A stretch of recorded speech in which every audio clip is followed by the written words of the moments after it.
Guys ನಿನ್ನೆ episode ಯಾರು ನೋಡಿದಿರೋ ಅವ್ರಿಗೆಲ್ಲ ಗೊತ್ತೇ ಇರುತ್ತೆ. ಒಂದೇ ಮ್ಯಾಟ್ರ್ ಕಾಂಟ್ರವರ್ಸಿ ಆಗ್ತಿರೋದು ಏನಪ್ಪ ಅಂತ ಹೇಳಿದ್ರೆ, ಸುದೀಪ್ ಸರ್ ಹೋಗ್ಬಿಟ್ಟು ಅಶ್ವಿನಿಗೆ ಮತ್ತು ಧ್ರುವಂತ್ಗೆ ಕಿಚ್ಚನ ಚಪ್ಪಾಳೆ ಕೊಟ್ಟರು. ಹಾಗೆ ಸುದೀಪ್ ಸರ್ ಒಂದು ಮಾತು ಹೇಳಿದ್ರು, ಇಡೀ ಸೀಸನ್ನು ಎಂಟರ್ಟೈನ್ಮೆಂಟ್ ಮಾಡಿದ್ದು ಧ್ರುವ ಅಂತ ಅಂದ್ಬಿಟ್ಟು. ಸರ್, ಬಿಗ್ ಬಾಸ್ನ ಇಡೀ ಕರ್ನಾಟಕದ ಜನತೆ 24/7 ಲೈವ್ ನೋಡ್ತಾ ಇದ್ದಾರೆ. ಬರೀ ಎಪಿಸೋಡ್ ಮಾತ್ರ ಅಲ್ಲ, 24/7 ಲೈವ್ ನೋಡ್ತಾ ಇದ್ದಾರೆ.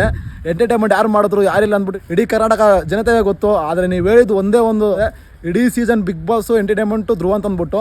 ಕನ್ನಡ ಚಾನಲ್ ಸಪೋರ್ಟ್ ನಿಂತ್ಕೊಂಡು ಮಾತಾಡಿದ್ರು, ಇಲ್ಲೋ ಇಡೀ ಕರ್ನಾಟಕ ಜನತೆ ಸಪೋರ್ಟ್ ನಿಂತ್ಕೊಂಡು ಮಾತಾಡಿದ್ರು ಗೊತ್ತಿಲ್ಲ. ಸರ್, ನೀವು ಚಾನಲ್ ಬಿಟ್ಬಿಟ್ಟು ಬೇರೆ ಬಂದ್ರೂ ಜನ ಸಪೋರ್ಟ್ ಮಾಡ್ತಾರೆ. ಏನಕ್ಕಂದರೆ ಜನ ಸಪೋರ್ಟ್ ನಿಮ್ಗೆ ಅಷ್ಟು ಇದೆ, ನಿಮ್ಮ ಪ್ರೀತಿ ಅಭಿಮಾನ. ಆಲ್ಮೋಸ್ಟ್ ವೀಕೆಂಡ್ ಜನ ನೋಡೋದಂದರೆ ನಿಮಗೋಸ್ಕರನೇ. ಏನಕ್ಕಂದರೆ ಸುದೀಪ್ ಸರ್ ಬಂದ್ಬಿಟ್ಟು ನ್ಯಾಯ ಕರೆಕ್ಟಾಗಿ ಮಾತಾಡ್ತಾರೆ, ಏನೇ ಆಗಲಿ ಪ್ರತಿಯೊಂದು ಅಂದ್ಬಿಟ್ಟು. ಆದರೆ ನೀವೇ ಇಷ್ಟು ಸೀಸನಲ್ಲೂ ಫಸ್ಟ್ ಟೈಮ್ ಅನ್ಕೊತೀನಿ ಈ ಥರ ರಾಂಗ್ ಡಿಸಿಷನ್ ನೀವು ಮಾತಾಡಿದ್ದು. ಏನಕ್ಕಂದರೆ ಪ್ರತಿ ವೀಕೆಂಡ್ ಟೈಮಲ್ಲೂ ಜನಗಳು ನೋಡೋದೇ ನಿಮಗೋಸ್ಕರ. ಗೈಸ್, ನಿಮ್ಗೇನು ಅನಿಸುತ್ತೆ ಕಮೆಂಟ್ ಬಾಕ್ಸಲ್ಲಿ ಕಮೆಂಟ್ ಮಾಡಿ ಗೈಸ್. ಹಾಗೆ ಈ ವಿಡಿಯೋನ ಕಲರ್ಸ್ ಕನ್ನಡ ಹಾಗೂ ಸುದೀಪ್ ಸರ್ ಟ್ಯಾಗ್ ಮಾಡಿ.